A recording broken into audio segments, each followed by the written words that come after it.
you, everybody has their baggage and everybody has their demon. So you might as well deal with your own demon and everything will work out fine. If you're not in control of your emotions will be in control of you.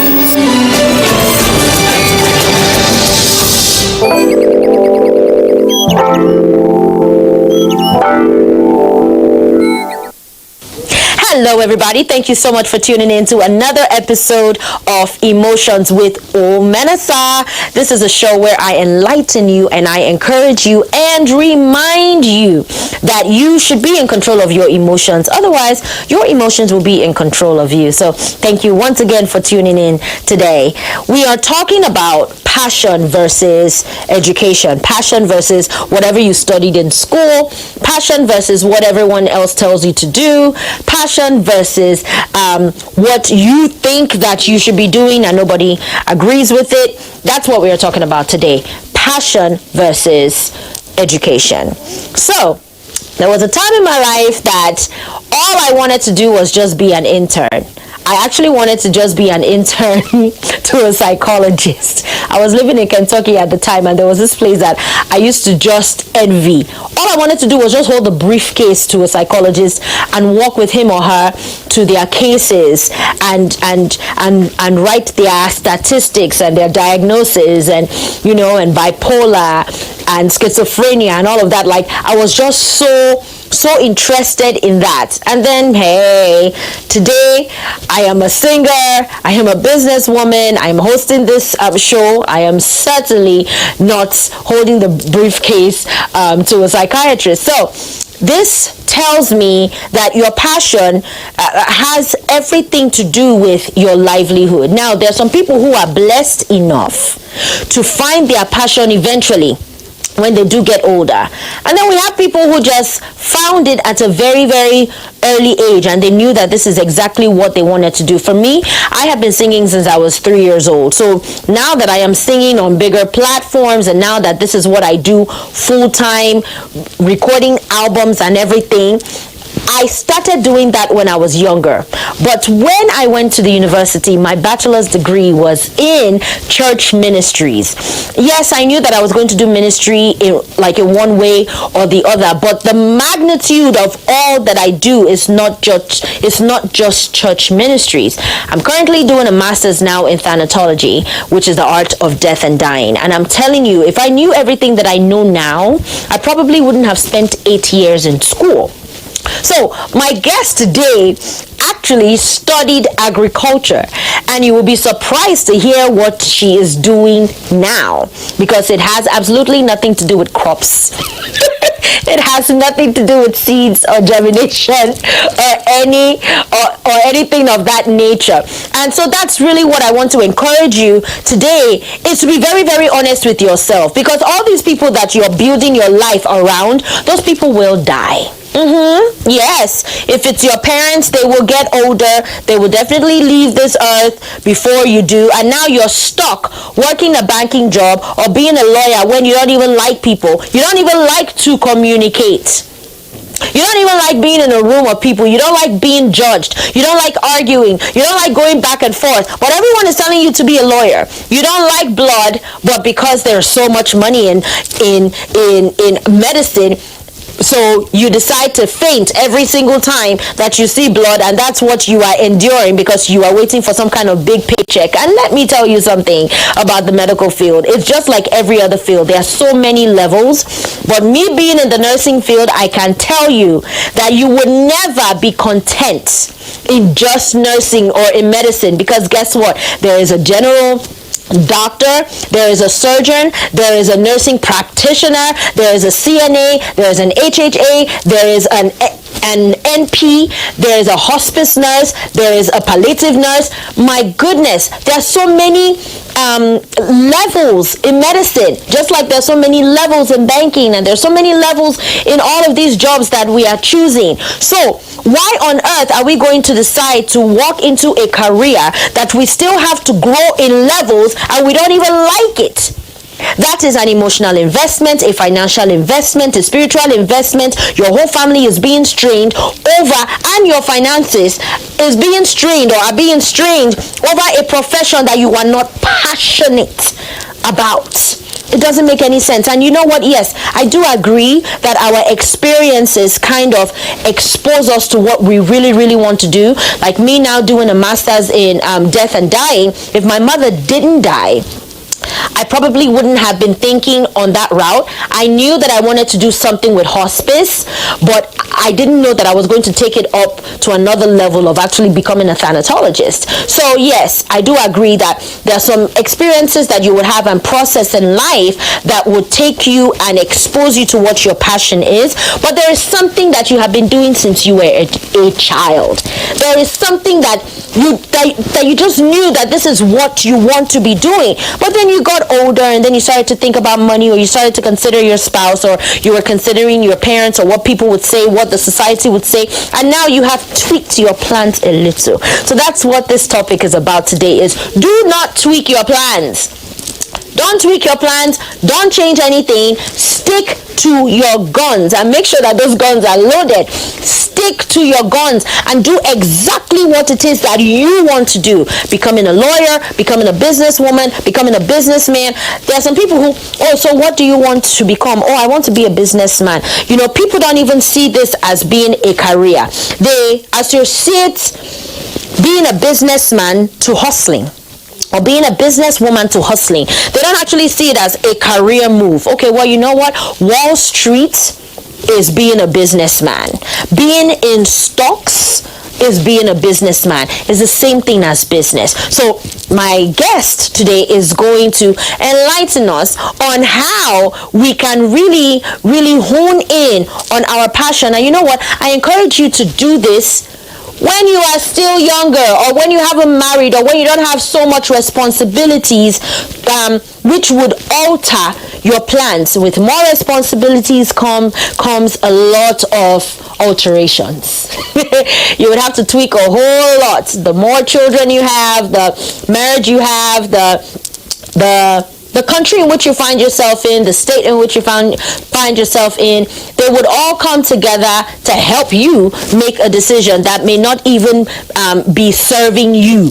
So now that you have an opportunity, serve yourself. That's what I would say. Stop serving other people. Stop making decisions based on what people will say, based on what your parents want you to study. If you want to be a fashion designer, start it now. Start it now. Find a school that teaches that. If you want to be a cinematographer, get your degree in cinematography. There's no all this whole thing about you can be doing medicine, and then as you're studying medicine, then when you have now finished, then you can now go into fashion designing. By that time, you are older. Your energy has probably depleted. You don't even have any money again because you used all of your money paying for tuition, paying school fees for what you didn't even want to study in the first place. Every single thing that you want to do is actually available in the university. There is training for anything, even for stocks. I was actually shocked because I have a friend of mine who went to stock school 3 weeks ago. And I'm like, there is such a school that teaches you stocks. I just thought that people sit down and they evaluate and they monitor stocks. I didn't know that there is an actual school that would teach you, with an actual degree, that will teach you how to monitor stocks and how to become so flipping rich. You wouldn't even believe it. So please be honest with yourself. Be honest with yourself. Be honest with yourself. Thank God that I have a guest who would help me drive this point home. Let's wait on our guest.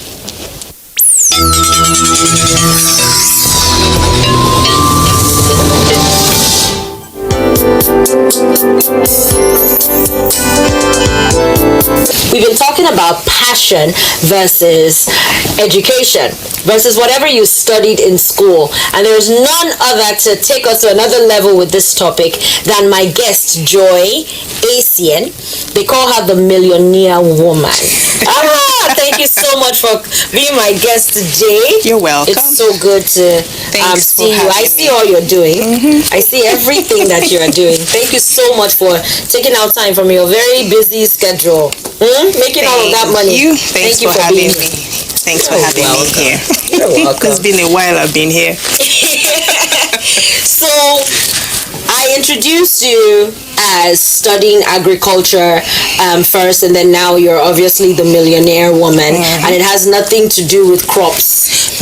Well, my school was an agricultural school, University of Agriculture, and then I studied biological sciences and education. Okay, so that's where I got the mix up. So, what made you, I mean, all the way from biology sciences to doing business, selling watches, I mean, like, you guys do a whole lot. Like, you do everything. You make fragrances, and I mean, like, these are international standard products. So how did you get into being this business person? I don't really want to focus much on the product because business is product, but how did you get to be successful?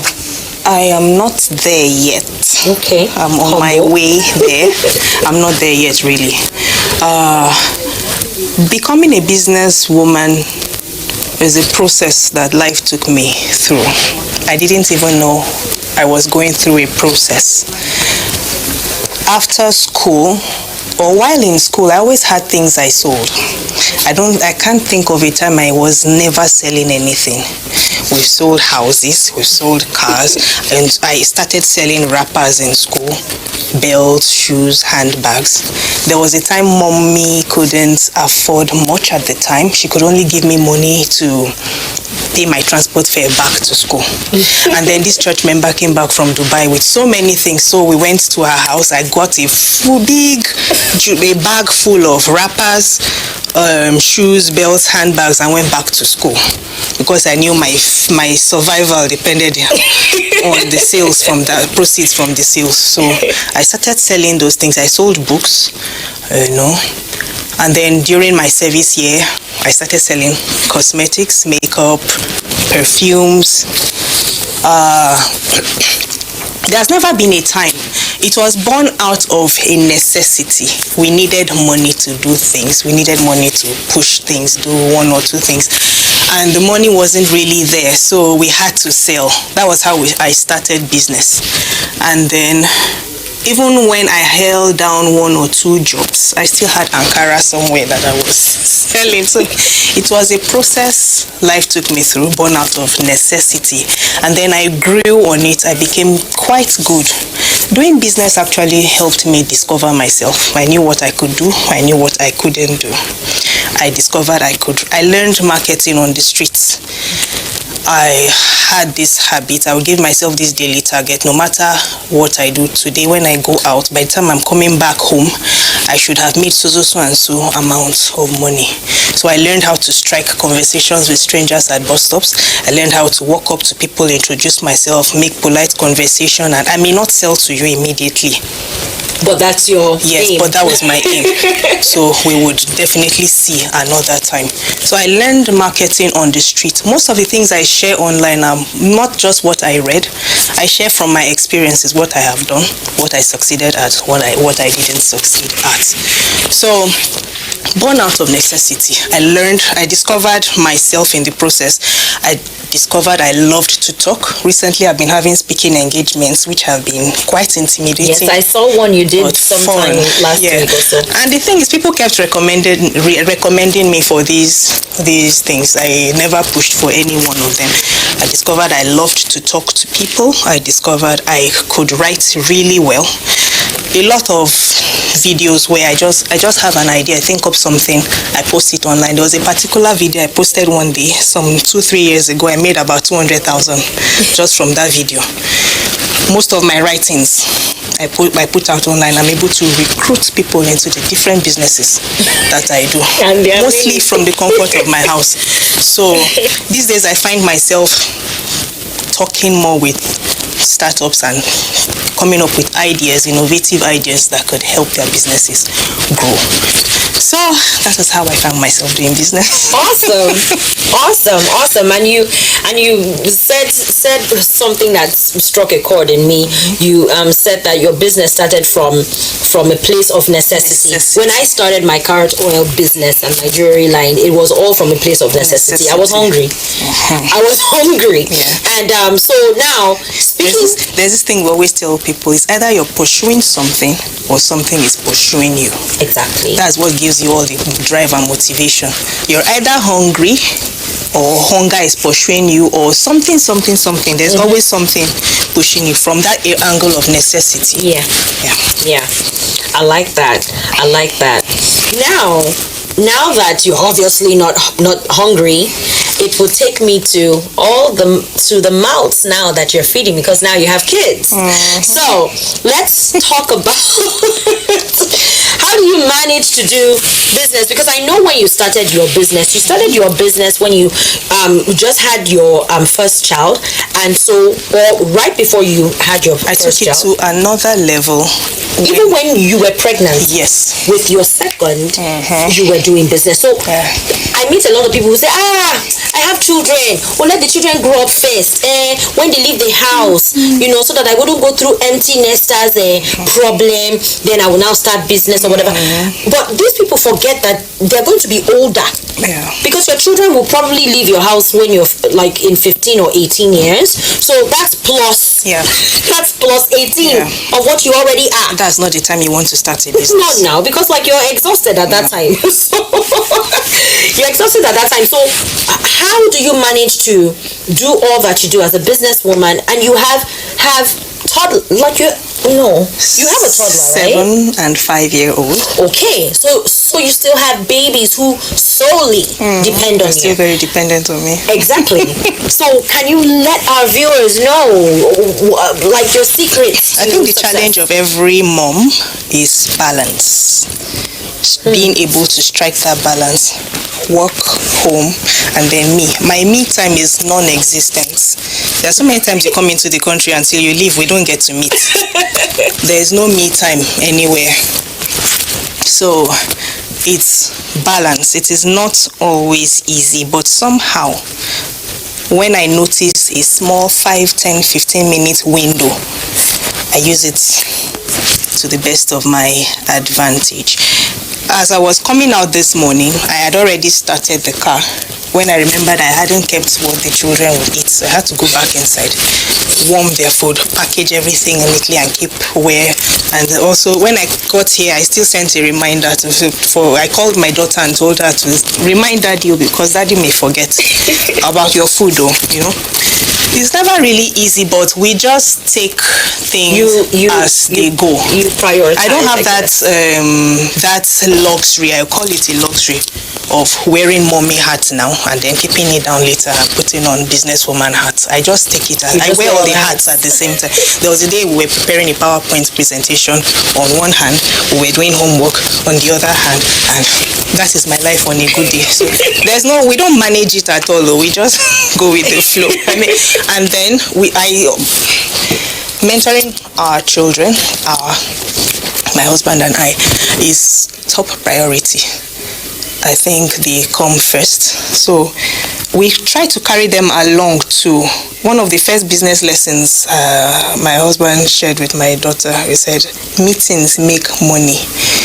You have to organize meetings, you have to be present at meetings to make the money. So somehow it's sunk into her consciousness. She understands that we have to go out, and she also has to see us do these things. Yes. So she knows that money has to be earned. You don't just get money. Nobody will give it to you. You have to work for it. You left the biology world, and that was out of necessity, and then you now fell in love with your sustenance. Right? There's one thing I want to say before we wrap it up about following your passion. If someone finds himself in a work environment or whatever vocation that he's not finding fulfillment in, and there's something else he would love to pursue, it's not always advisable for the person to just quit his job. This is so true. You don't just wake up one morning and quit your job. Be businesses have different stages. Number one, before that one you think is your passion may not even be your passion, may not be the final destination. So there's always a period of self-discovery, and you can discover self from exposing yourself to different situations. Then there's self-development. You have to develop yourself. If you want to go into photography, you should develop yourself in that area. Read up enough books, network, connect with a lot of people who are doing well in that area before you now think of starting your own business. And then from the moment you decide you're going to start your business, there are phases that every business, over 80 to 90% of businesses, new businesses die within the first 3 years. Yes, because of so much ambition without knowledge. A lot of things could happen. Every business has a high and a low. So not all of them are able to survive and come out of that low when the business drops. So there's a survival growth. Once you start a business, your sole focus at that point in time is survival. I want this business to survive. I don't want my business to die tomorrow. So after that, then there's the growth period where the business starts to expand and all that. So this is a process. You don't quit your job at the age of 40 or 45 and start going through these highs and lows at that point in time. So you have to find a way to make your time work. So you're able to accommodate these different stages while you're still on your job. And then when you get to that time when, okay, I want to leave this and start focus on this only, you will know. You will know. So that is, and education itself is not bad. Not everyone is going to be a business person, but we still need people working in offices, Education is not bad. When people talk of education, what comes to mind is academics. But one of the best places to study, to master emotional intelligence is in the school environment. You're dealing with lecturers, you're dealing with classmates, you're dealing with supervisors, you're dealing with friends in the hostel. Another good place to learn time management. These are disciplines that would help you in life, in business. So there are so many things. If one has the opportunity to have an education, if someone is educated, you have a degree, whatever, you have an advantage over someone who never even went to school. So we shouldn't demonize it. It gives us a platform. Yes, it does. So thank you so much for coming. It does. Thank you so much. You're welcome. See you next time. Thank you so much for tuning in. Until next time. You will have to jump off a cliff, just knowing